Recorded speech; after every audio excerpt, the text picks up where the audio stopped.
रहमान रहीम। अस्सलाम वालेकुम स्टूडेंट्स, कैसे हैं सब लोग। उम्मीद करता हूँ सब लोग खैरियत से होंगे। Welcome to my YouTube channel Falcon Academy. आज इस वीडियो में आपके साथ शेयर करने जा रहे हैं इंग्लिश 505 की असाइनमेंट नंबर 2 है इसका सोल्यूशन। इसमें आपको एक क्वेश्चन दिया हुआ है, इसको आपने आंसर करना है। 20 नंबर की आपकी असाइनमेंट है। इससे पहले आपने एलएमएस में जाके जितनी आपको इंस्ट्रक्शन दी हुई हैं उनको आपने अच्छे तरीके से फॉलो करना है। उनको अगर आप फॉलो नहीं करेंगे तो आपके मकाम में आपके जो मार्क्स हैं वो कट जाएंगे। तो क्वेश्चन को कोशिश करें कि अच्छे तरीके से समझें, तभी आप उसको अच्छे तरीके से आंसर कर सकते हैं।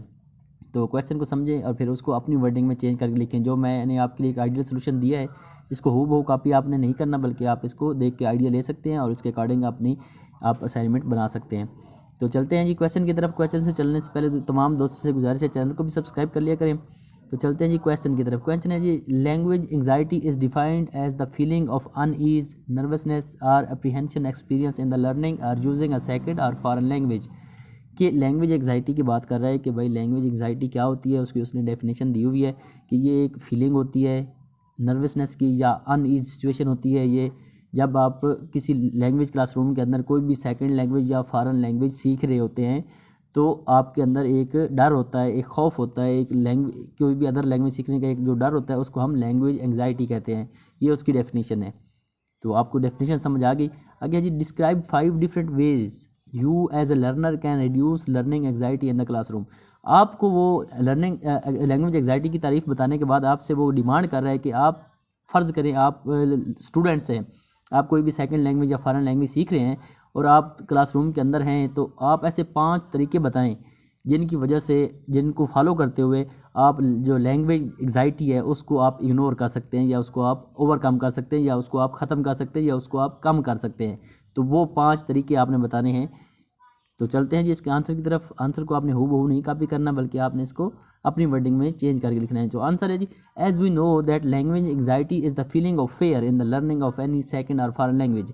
जैसा कि हम जानते हैं कि जो लैंग्वेज एंग्जाइटी है वो एक फीलिंग का नाम है, ये वो एक खौफ का नाम है जो कि हमें सेकंड लैंग्वेज या फॉरेन लैंग्वेज सीखने के लिए हमारे दिल में डर होता है, उसका नाम है लैंग्वेज एंग्जाइटी या लैंग्वेज एंग्जाइटी, उसको कह दीजिए, उसकी डेफिनेशन है।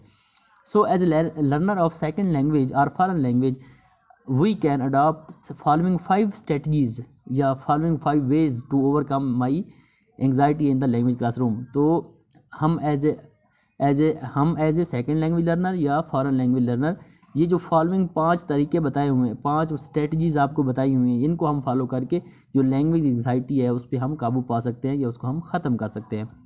तो उसमें सबसे पहला तरीका है जी, by educating myself about anxiety. अगर मैं एक स्टूडेंट हूँ, क्लासरूम के अंदर मैं सेकंड लैंग्वेज सीख रहा हूँ, तो मैं अपने आप को एजुकेट करूँगा एंग्जाइटी के बारे में, तभी मैं उस पर काबू पा सकूँगा। किसी चीज़ पे काबू पाने के लिए ज़रूरी है कि आप उसके बारे में अपने आप को एजुकेट करें। तो हम सबसे पहले अपने आप को एंग्जाइटी के बारे में एजुकेट करके हम उस पर काबू पा सकते हैं। दूसरा पॉइंट है जी, by building strong classroom community. उसके बाद दूसरा मरला ये आता है कि हम क्लासरूम के अंदर इस तरह की कम्युनिटी डेवलप करें, हम अपने जो स्टूडेंट्स हैं, फेलोज़ हैं, उनके साथ अच्छा बॉन्ड क्रिएट करें और अपने जो टीचर्स हैं उनके साथ हम अपना एक अच्छा रिश्ता इस्तवार करें, उनके साथ हमारे तल्लुकात स्ट्रॉन्ग होने चाहिए, तो कम्युनिकेशन आपस में होनी चाहिए। तो हम एक अच्छा क्लासरूम कम्युनिटी इन्वायरमेंट बिल्डअप करके भी एंग्जाइटी पे काबू पा सकते हैं। ये दूसरा तरीका है। तीसरा है जी, by discussing openly about anxiety. हम ओपनली एंग्जाइटी को डिस्कस कर सकते हैं। जब हम किसी चीज़ पे काबू पाना चाहते हैं तो हमें शर्म महसूस नहीं करनी चाहिए उसके बारे में बात करते हुए। हमें अगर हम एंग्जाइटी का शिकार हैं तो हमें ओपनली डिस्कस करना चाहिए लोगों के साथ। जब हम डिस्कस करेंगे तो हम उस पर काबू पा लेंगे। उसके बाद take a break and relax. उसके बाद हम एक ब्रेक ले सकते हैं, वक्फा ले सकते हैं और रिलैक्स होकर फिर उसके बारे में हम और ज़्यादा अच्छे तरीके से पढ़ सकते हैं। तो take a break and relax, तो ये भी चौथी टेक्निक है जो कि ज़रूरी है एंग्जाइटी पे काबू पाने के लिए। उसके बाद है जी 5वीं, practice the language with deep breathe.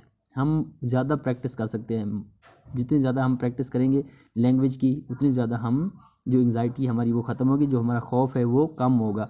जब हमें ज़्यादा प्रैक्टिस से हमें वो चीज़ ज़्यादा आ जाएगी, तो जब कॉन्फिडेंस डेवलप हो जाएगा तो उसके बाद जो एंग्जाइटी है उस पर हम काबू पा लेंगे। तो ये वो 5 तरीके हैं जिनको हम फॉलो करते हुए, अगर हम फॉरेन लैंग्वेज या सेकेंड लैंग्वेज सीख रहे हैं, लर्नर हैं हम, तो हम ये 5 तरीके फॉलो करके, ये 5 स्ट्रेटजीज़ को फॉलो करके हम एंग्जाइटी पे काबू पा सकते हैं। अभी हमने इनको 1 बाय 1 करके एक्सप्लेन भी करना है थोड़ा, क्योंकि आपके 20 नंबर की असाइनमेंट है तो आपने इसको थोड़ा भी एक्सप्लेन भी करना है। 1 बाय 1 करते हैं जी। By educating myself about anxiety. As a student of foreign or second language, we can overcome anxiety by educating ourselves about the anxiety and its consequences on our lives. कि अगर as students of foreign language हम anxiety को कम कर सकते हैं उसके बारे में तालीम हासिल करके, और हम उसके बारे में जान के, और उसके क्या असरात होंगे हमारी ज़िंदगियों के ऊपर, उनके बारे में हम एजुकेशन हासिल करके हम इस पर काबू पा सकते हैं. ये this is the best way to get rid of its. ये एक अच्छा तरीका है इस चीज़ से छुटकारा हासिल करने का कि हम उसकी डिटेल के बारे में जान लें. तो एजुकेशन बहुत ज़्यादा ज़रूरी है एंग्जाइटी पे काबू पाने के लिए. पहला तरीका ये हो गया. दूसरा जी, by building strong classroom community. जैसे कि मैंने आपको पहले बताया कि हम एक अच्छा क्लासरूम इन्वायरमेंट डेवलप करके भी इस पे काबू पा सकते हैं. This is another very important way of avoiding anxiety in the second language और foreign language classroom.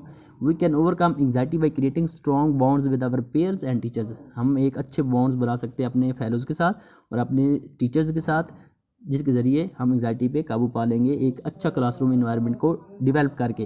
Bye creating a healthy classroom environment we can help and motivate each other to fight with anxiety. तो हम एक जब हमारा classroom environment अच्छा होगा, healthy होगा, तो हम फिर एक दूसरे को हेल्प आउट करेंगे, मोटिवेट करके, जिसके ज़रिए हम एंग्जाइटी पे काबू पा लेंगे. तो ये दूसरा तरीका था. तीसरा जी, by discussing openly about anxiety. कि आपने शर्म महसूस नहीं करनी. अगर आप एंग्जाइटी का शिकार हैं तो आपने शर्माना बिल्कुल नहीं है, बल्कि आपने उसको डिस्कस करना है अपने दोस्तों के साथ, आपने उसको शेयर करना है.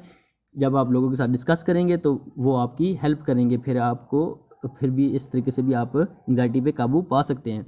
अगर आप एंग्जाइटी का शिकार हैं तो don't set anxiety up as something you want, get rid of it.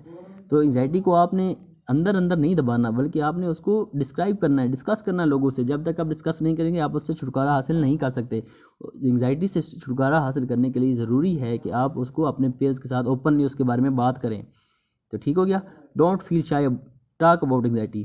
कि आपने शर्म महसूस नहीं करनी, बल्कि लोगों के साथ बात करनी है. वो लोग आपकी, जो आपके दोस्त हैं, वो आपकी हेल्प आउट करेंगे. चौथा हो गया जी, take a breath and relax. आपने लंबा सांस लेना है, गहरा सांस लेना है और रिलैक्स करना है. ये जब आप एक लैंग्वेज, कोई भी फॉरेन लैंग्वेज या जो ज़ुबान आप नहीं जानते होते वो आप पढ़ रहे हैं, तो एक अनजाना सा खौफ होता है, उसी को एंग्जाइटी कहते हैं. तो वो जब आप ज़्यादा पढ़ के ज़्यादा आपको एक जगह पर स्टक हो जाते हैं, तो फिर आपने क्या करना है, आपने रिलैक्स करना है, लंबे लंबे सांस लेने हैं. तो इस तरीके से भी आप एंग्जाइटी पे काबू पा सकते हैं. फिर थोड़ा सा रिलैक्स करके फिर आप उसको कंटिन्यू अपने प्रोसेस को आप कर सकते हैं.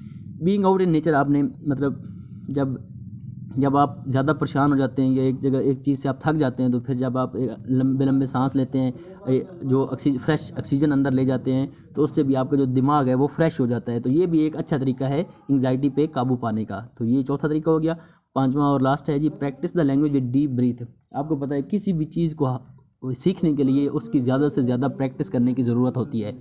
तो ये आपने ज़्यादा से ज़्यादा उस लैंग्वेज की प्रैक्टिस करनी है. कोई भी आप फॉरेन लैंग्वेज, मिसाल के तौर पर आप इंग्लिश सीख रहे हैं, इंग्लिश हमारी अपनी ज़ुबान नहीं है, वो हमारे लिए सेकंड लैंग्वेज होगी या फॉरेन लैंग्वेज होगी. तो हमें अगर इंग्लिश को हमने सीखना है तो हम उसकी जितनी ज़्यादा प्रैक्टिस करेंगे उतनी ज़्यादा हम उसको इफेक्टिव तरीके से पढ़ लेंगे. और जो हमारा डर होगा, जो एंग्जाइटी होगी, लैंग्वेज एंग्जाइटी, वो हमारी कम हो जाएगी, हम उस पर काबू पा लेंगे. तो ये पांचवा तरीका है. तो ये वो 5 तरीके हैं जिनको फॉलो करते हुए हम लैंग्वेज एंग्जाइटी के ऊपर काबू पा सकते हैं. और यही आपकी असाइनमेंट है. 20 नंबर का आपका ये क्वेश्चन है. इसको थोड़ा बहुत आप अपनी वर्डिंग में चेंज करके लिखेंगे तो इंशाल्लाह आपको पूरे मार्क्स मिलेंगे. अगर आपकी कुछ हेल्प हो जाए इससे, तो दोस्तों से गुजारिश है कि आप चैनल को सब्सक्राइब कर लिया करें. अपना ख्याल रखिएगा और अपने इस चैनल का भी कमेंट सेक्शन में ज़रूर बताया करें आपकी जो फीडबैक हो. अपना ख्याल रखिएगा. अल्लाह हाफिज़.